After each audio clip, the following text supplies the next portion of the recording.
নমস্কার, আমি ডক্টর নীলাদ্রি শেখর মান্না। আমি পেশায় একজন হোমিওপ্যাথি চিকিৎসক।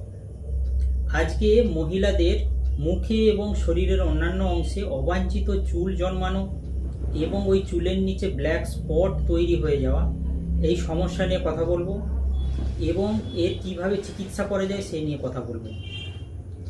মহিলাদের মুখে এবং শরীরের অন্যান্য অংশে যে লোম তৈরি হওয়া, এই সমস্যা নিয়ে কিন্তু প্রায়ই আমাদের চেম্বারে বহু মহিলা এই সমস্যা নিয়ে আসেন। মেডিকেল টার্মিনোলজিতে এই সমস্যাটাকে হিরসুটিজম বলা হয়। এই হিরসুটিজম মহিলাদের মুখে, কপালে, থুতনিতে, গালে গোঁফ তৈরি হয়ে যেতে পারে, বুকে, তলপেটে, দুটো হাতে, দুটো পায়ে এক্সেসিভ লোম তৈরি হয়। এই জায়গাগুলো হালকা লোম থাকতে পারে, কিন্তু এই হিরসুটিজমের পেশেন্টদের ক্ষেত্রে লোম কিন্তু এক্সেসিভ তৈরি হয়। সাধারণত হিরসুটিজম মহিলাদেরই হয়, তবে কিছু পুরুষদের হতে পারে। পুরুষদের ক্ষেত্রে পুরুষদের লোমশ শরীর তৈরি হয়, কিন্তু বেশিরভাগ ক্ষেত্রে এটা মহিলাদেরই হয়ে থাকে। সাধারণত আমাদের ইন্ডিয়াতে প্রায় 40% মহিলা কিন্তু এই হিরসুটিজম অসুখটার শিকার হয়ে থাকে। সাধারণত এই যে হিরসুটিজম, এটা কিন্তু শুধু যে লোমগুলোর সমস্যা তৈরি হয় সেটা নয়, এর সঙ্গে কিন্তু আনুষঙ্গিক কিছু সমস্যা নিয়ে আসে ওই মহিলাদের ক্ষেত্রে। মহিলাদের গলাগুলো অনেক ক্ষেত্রে পুরুষদের মতো ভারী গলা তৈরি হয়ে যায়, ব্রেস্টের সাইজ আস্তে আস্তে ছোট হয়, যৌনাঙ্গের যে ক্লাইটোরিস থাকে সেটা অনেক ক্ষেত্রে কিন্তু দীর্ঘায়িত বা বড় হয়ে যায়। এছাড়া কিন্তু ওই মহিলাদের কিন্তু যৌন চাহিদা অনেক ক্ষেত্রে এক্সেসিভ বেশি হয়ে যায়। এসব সমস্যাগুলো নিয়ে আসে। এইসব সমস্যাগুলো সাধারণ ক্ষেত্রে কিন্তু শারীরিক খুব বেশি সমস্যা তৈরি করে না, কিন্তু পেশেন্টের কিন্তু মানসিক স্বাস্থ্যের কিন্তু ব্যাঘাত ঘটায়, সামাজিক সমস্যা তৈরি করে। আস্তে আস্তে পেশেন্ট কিন্তু ডিপ্রেশনে চলে যায় এবং এই ডিপ্রেশনের সিমটমগুলো কিন্তু আস্তে আস্তে ওই মহিলাদের উপর কিন্তু তৈরি হয়ে থাকে। কারণ বলতে গেলে কারণ সাধারণত পুরুষ হরমোন, অ্যান্ড্রোজেন বলে একটা পুরুষ হরমোন থাকে। কোনো কারণে যদি অ্যান্ড্রোজেন হরমোনের লেভেল যদি ওই মহিলাদের শরীরে বা ওই পেশেন্টদের শরীরে বেড়ে যায়, তাহলে কিন্তু এই সমস্যাগুলো দেখা দেয়। এই অ্যান্ড্রোজেন হরমোনের লেভেল অনেক কারণে বাড়তে পারে। সাধারণত যেগুলো দেখা যায়, যদি ফ্যামিলিতে এই হিরসুটিজমের হিস্ট্রি থাকে, তাহলে কিন্তু ওই মহিলাদেরও কিন্তু এরকম সমস্যা তৈরি হয়। এছাড়া যদি পেশেন্টের পলিসিস্টিক ওভারিয়ান সিনড্রোম বা পলিসিস্টিক ওভারিয়ান ডিজিজ থাকে, পিসিওএস বা পিসিওডি থাকে, তাহলে কিন্তু ওই মহিলাদের ক্ষেত্রে এই সমস্যাগুলো তৈরি হয়।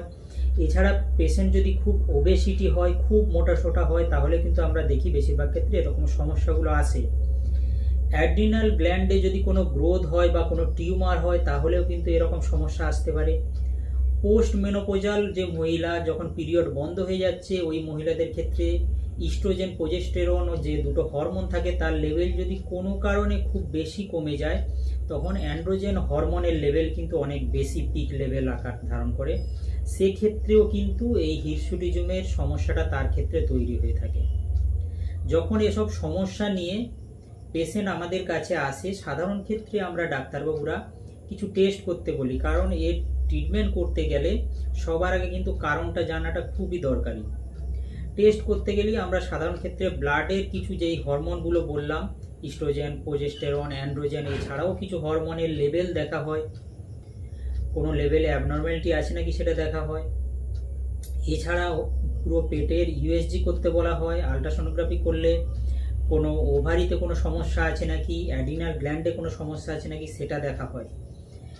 এগুলো দেখার পর কিন্তু ট্রিটমেন্ট করা হয়। আর আমি হোমিওপ্যাথি ডাক্তার হিসাবে আমাদের কাছে যখন পেশেন্ট আসে, পেশেন্টের কিন্তু টোটালিটি অফ সিমটম দেখে পার্টিকুলার কোনো ওষুধ দেওয়া হয় না। টোটালিটি অফ সিমটম, পেশেন্টের পাস্ট হিস্ট্রি দেখা হয়, ফ্যামিলি হিস্ট্রি দেখা হয়, টোটাল সিমটম দেখা হয়, সাইন দেখা হয়, পেশেন্টের কোনো টেন্ডেন্সি কীরকম, ফুড হ্যাবিট কীরকম, লাইফস্টাইল কীরকম, ওভারঅল পুরো পিকচার দেখে একটা ওষুধ কিন্তু সিলেকশন করা হয়।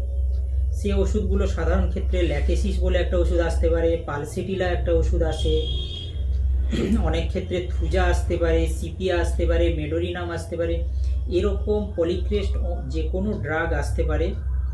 সেটা সাধারণ ক্ষেত্রে 30 বা 200 শক্তি মাত্রা দেওয়া হয়, পরবর্তীকালে এর চেয়ে হায়ার মাত্রা দেওয়া হতে পারে। এভাবে ট্রিটমেন্টগুলো করা হয়। যদি কোনো ব্ল্যাক স্পট থাকে, বারবারিস মাদার টিংচার বা ইচেনেসিয়া মাদার টিংচার, এই মাদার টিংচারগুলো দেওয়া হয় ওই ব্ল্যাক স্পটগুলো যাতে আস্তে আস্তে রিমুভ হয়ে যায়। এছাড়া কিছু অ্যাডভাইসগুলো আমরা দেই। পেশেন্টকে ডেলি কিন্তু ফিজিক্যাল এক্সারসাইজ করতে বলা হয়। যদি ওজন খুব বেশি থাকে, ওজন কন্ট্রোল করতে বলা হয়। ওজন কিভাবে কমাবেন সে নিয়ে আগে আমি ভিডিও করেছি বা পরবর্তীকালে বলবো। এইভাবে কিন্তু ওকে মেনে চলতে হবে। এছাড়া কার্বোহাইড্রেটযুক্ত খাবার বা সুগার যতটা পারেন অ্যাভয়েড করতে বলা হয়। ফাইবারযুক্ত খাবারগুলোকে বেশি করে ইনটেক করতে বলা হয়। সর্বোপরি জানতে হবে যে কি কারণে হচ্ছে, সেটা জেনে কিন্তু অভিজ্ঞ হোমিওপ্যাথি ডাক্তারবাবুর কাছে যদি যাওয়া যায় তাহলে কিন্তু 100% এই হিরসুটিজম অসুখটা বা অবাঞ্ছিত চুলের যে সমস্যাটা, সেটা থেকে কিন্তু ওই মহিলা কিন্তু মুক্তি পাবে। ফলে উনি যেরকম শারীরিক, মানসিক এবং সামাজিকভাবে কিন্তু সমস্যা যে সম্মুখীন হচ্ছিলেন সেখান থেকে কিন্তু রেহাই পাবেন। Thank you.